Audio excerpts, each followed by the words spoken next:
Good afternoon, everyone. Donald Trump has made clear that he and the Republican Party don't give a damn about the personal finances of the American people. It's an extraordinary admission. But the reality of the Trump presidency and Republican control of the House and the Senate has regularly made that very point. Because under the presidency of Donald Trump and Republican control in Congress, the economy is a disaster. Costs haven't gone down, costs have gone up, and it's a direct result of Republican policies. The Trump tariffs have increased costs on everyday Americans by thousands of dollars per year. At the same period of time, Donald Trump's reckless and costly war of choice, where billions of taxpayer dollars are being wasted, has resulted in life becoming more expensive for the American people, particularly as it relates to the dramatic increase in gas prices. In the Trump Republican economy, inflation is at a 3 or 4 year high. The cost of groceries is out of control, gas is out of control, goods are out of control, housing prices are out of control, and the Republican assault on the health care of the American people has ripped away the ability of millions of everyday Americans to be able to go see a doctor when they need one. Donald Trump and Republicans promised to love and cherish Medicaid. They turned around and enacted their one big ugly bill, which is the largest cut to Medicaid in American history. And as a result, hospitals, nursing homes, and community-based health centers closing all across the country, particularly in rural America. The economy is a disaster, and we know why. It's because Donald Trump and Republicans don't give a damn about the personal finances of the American people. Donald Trump said it, and he meant it. Questions? Republicans are ahead of Democrats in terms of fundraising for this cycle, but you spent $60 million in Virginia here. Do you think that was $60 million well spent? Is that going to impede your efforts to spend money in key races this fall? Yeah, the House Majority PAC actually outraised for the first time the Congressional Leadership Fund, as you may know, in the last quarter. For the first time ever, the House Majority PAC outraised the Congressional Leadership Fund, the crooks, the liars, and the frauds. That's what it stands for. Because at the end of the day, here's what we do know.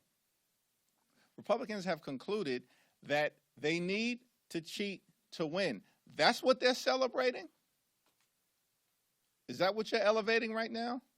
The notion that 4 unelected judges would overturn the votes of more than 3 million citizens in Virginia? Is this what Republicans are celebrating right now? Because the people in Virginia right now are outraged, they're angry, and they're determined to send a message in November, regardless of what ultimately happens before the Supreme Court of the United States of America, where that reckless decision by the Virginia Supreme Court is now on appeal. But what's been made clear, our resolve is more robust now than it ever was. Because it's clear Republicans can't defend their policies. They can't defend their failure on the economy. They can't defend this reckless and costly war of choice. They can't defend the fact that they've ripped health care away from millions of Americans. They can't defend the fact that they're stealing food from the mouths of hungry children, seniors, and veterans. And so we're not going to unilaterally disarm. Not now, not ever. And this redistricting war is just getting started. That's $60 million off the field here. I mean, you can't put that genie back in the bottle. We spent $60 million. They spent over $40 million. The people of Virginia were very clear. Money's not going to be a problem for us. And enthusiasm is not going to be a problem for us. But what's going to be a problem for the other side of the aisle? I don't know what you're asking, but because the reality is we're going to continue full steam ahead, period, full stop. That's just the reality of the situation. And Republicans have the narrowest majority of any party since 1930. They are not going to be able to rig the midterm elections. Period. Full stop. Mr. Leader. Thank you, Mr. Leader. Just to piggyback on that, though, can you confirm that you were part of a call recently with Virginia Democrats, and can you explain the nature of that call and whether or not you specifically discussed a proposal that would involve replacing the state Supreme Court as a means to trying to redraw the map in Virginia? The conversation that I had with members of the Virginia Congressional delegation will remain a private conversation with members of the Virginia Congressional delegation.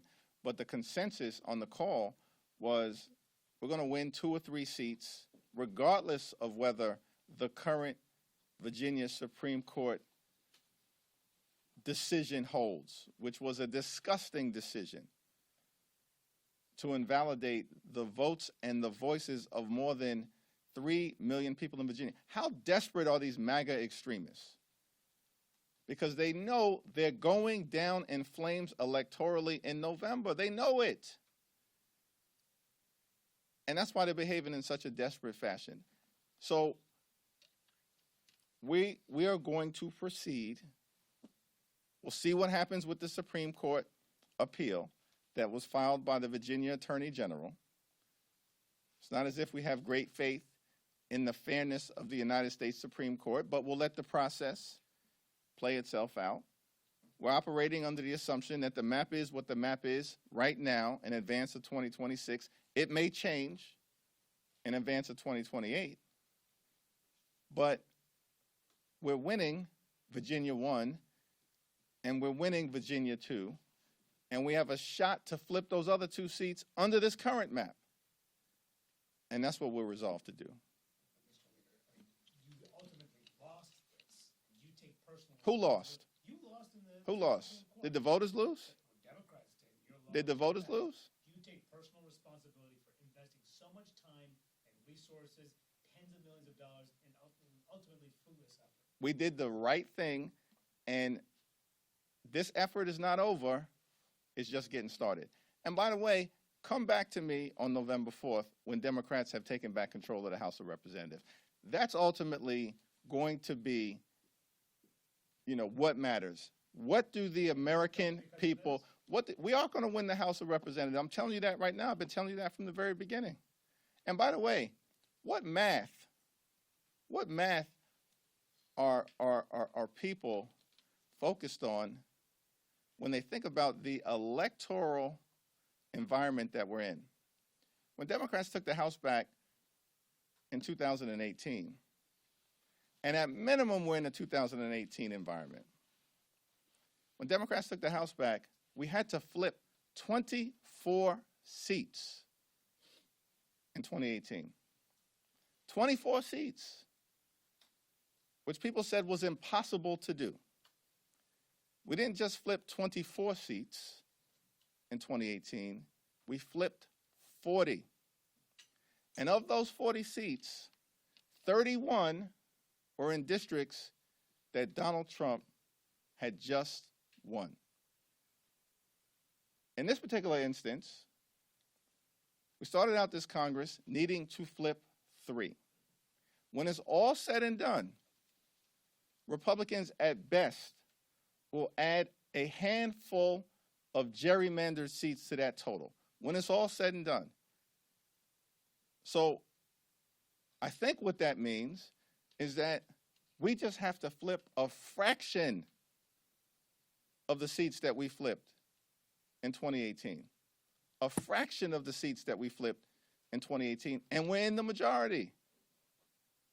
And so we're going to proceed full steam ahead everywhere in terms of pushing back against MAGA extremism. And we understand that Republicans, desperate as they are, because they've been a complete and total failure, are going to proceed with diabolical intensity to try to steal the election. Instead of changing direction, they want to change districts. But they can't get anywhere close to 24. They can't even get close to double digits when it's all said and done. And so Susan Del Bene said earlier today, we're going to win back control of the House. And the big fight will be what happens in between 2026 and 2028. Because we know this unprecedented assault on black political representation, the likes of which we have not seen since the Jim Crow era, the ghosts of the Confederacy has afflicted the United States Supreme Court majority and is invading and haunting the nation right now, and we take that seriously. And we know it's going to continue, which is why Democrats are committed to launching a decisive and overwhelming response in advance of the 2028 election to ensure that it's the American people who are the ones who get to decide who's in the majority in the House, who's in the majority in the Senate, and ultimately in 2028, who gets elected as the next president of the United States of America. Thank you, Mr. Leader. Just two questions that I could. First, your math really has gotten more difficult. Do you see it as just a harder path now to the majority? And second, What's the math as you see it? excuse me? No, what's the math as you see it so that we understand the same Well, it just looks like basis? you're picking up more seats through redistricting, which But I'm saying, what's the math? Because we started at 3. Where do you think it's at right now? I don't know, you said yourself, not quite double digit. I think that's what people are looking at. To pick up a, net 5 or something, 7, maybe 9. Yeah, so let's give them a net of 3, for instance, because we're going to win 5 seats in California. They'll be fortunate if they win 3 in Texas. They're not defeating Vicente Gonzalez, and they're not defeating Henry Cuellar. In fact, they aren't even contesting the Cuellar seat right now. And we know that it's the Cuellar seat and the Gonzalez seat that are counted amongst the 5. They're not getting 5 out of Texas. They'll be fortunate if they get 3. And because we're going to defeat the current incumbent in Texas 15, right next to Representative Cuellar and Gonzalez, they may only get 2 out of Texas. We're getting 5 out of California. They start down 3. So I ask you, what's the math that you're talking about? Right? When they start down 3. And we're going to win at least 2 seats in Virginia, as I talked about, under this map, if it holds. Don Davis is going to get reelected in North Carolina. We pushed him back substantially in Ohio. And so we're full steam ahead. And maybe we have to flip 5 seats. Maybe we have to flip 6 seats. We'll see where it all lands once all the litigation is over. Do we think we're going to flip more than 6 seats when we've identified 45 that are in play? The answer is unequivocally yes. Of course we are. And then to follow up, are you essentially saying that the redistricting war now shifts to 2028, or are you still eyeing potential redistricting fights in some of the outstanding states? We have ongoing litigation right now in 3 different states, in Virginia, in Florida, which is a blatantly unconstitutional map. And by the way, even by the Republicans' own math, there's no circumstance they're netting 4 seats out of Florida. They know it and we know it. But that map shouldn't even go forward, and we'll see what the Florida Supreme Court does. And we still have ongoing litigation in Wisconsin. Those are the 3 states right now that are unresolved.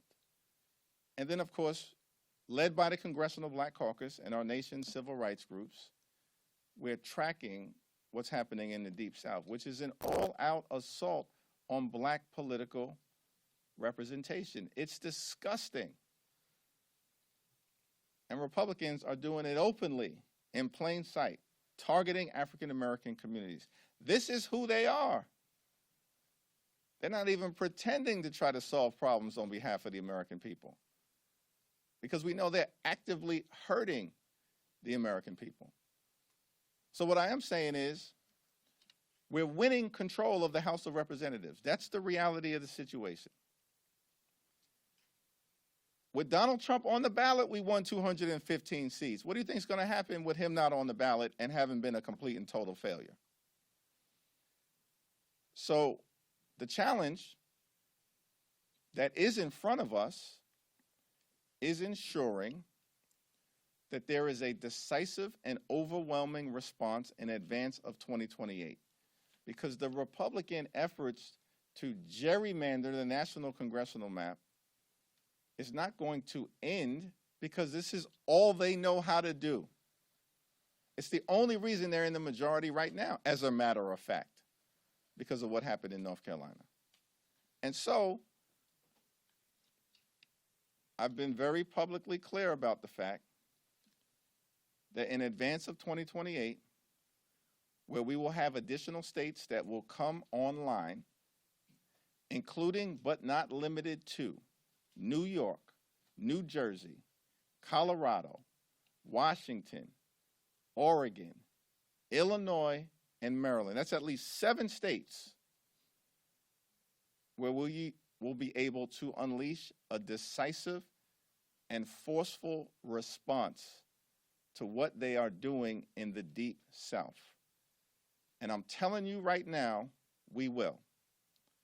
As several of those governors have already publicly indicated, and as the Senate President in New Jersey just said earlier today. Thank you, Mr. Leader. Given everything that's happened with the redistricting wars and with Speaker Johnson this term and the president's attacks on you and Jen Kiggins, the controversy around that, if you all win the majority back the way that you have told us repeatedly will occur in November, what does that look like from like a governing perspective? How are you going to go about trying to build coalitions and get things done?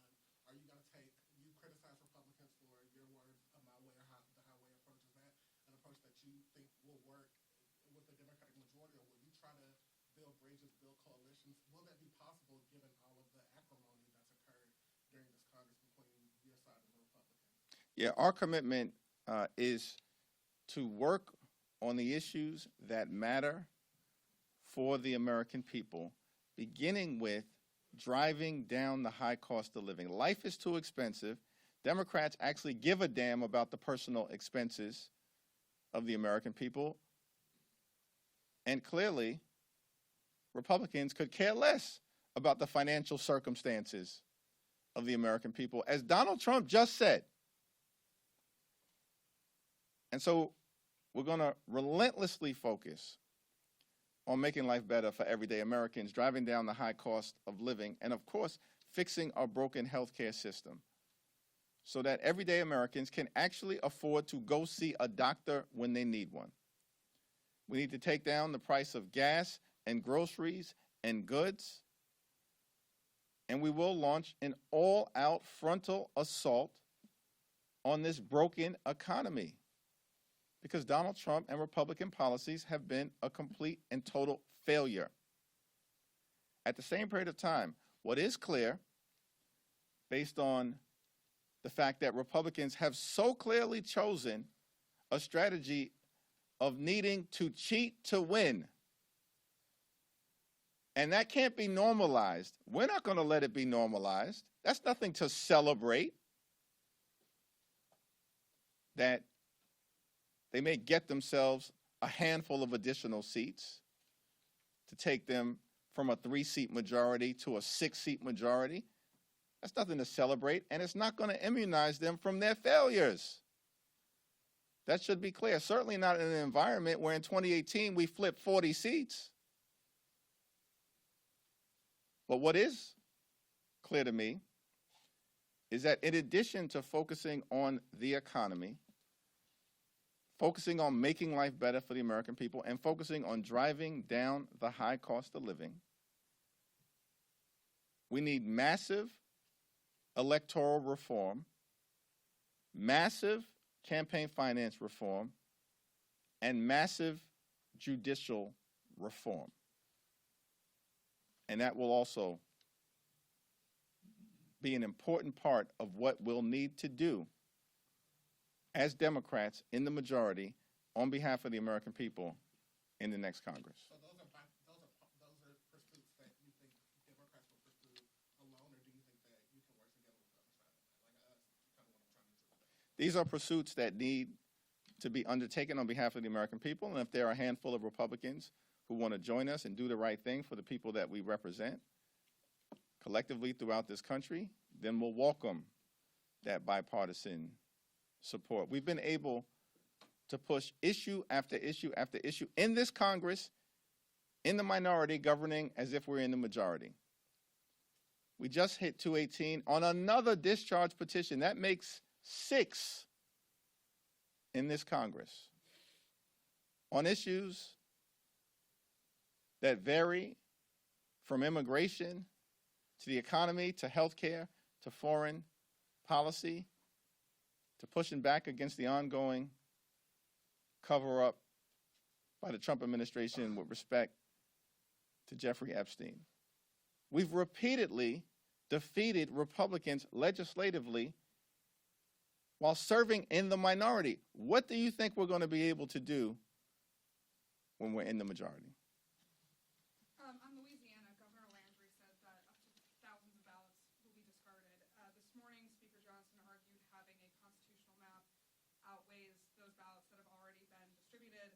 What is your response to that, especially given that even though you disagree with the Supreme Court ruling, the Supreme Court did rule that the map was unconstitutional? The Republicans have concluded that they need to cheat to win. They are in plain sight trying to rig the midterm elections because they're desperate to cling on to power because Republicans have been a complete and total failure. The reason why they're in complete and total panic mode is because they started this Congress with a narrow majority, only 3 seats up, narrowest majority of any party since the Great Depression in 1930. And the Republicans know exactly what happened during the first Trump midterm election. They lost 40 seats. These weren't Democratic-leaning seats. These weren't swing seats. 31 of those 40 seats were in districts that Donald Trump had just won. What do we think is going to happen in November with Donald Trump's economy a complete and total disaster and this failed, costly, reckless war of choice in the Middle East, on top of the ongoing corruption that Republicans aren't even trying to hide? You mentioned the attack on black political representation.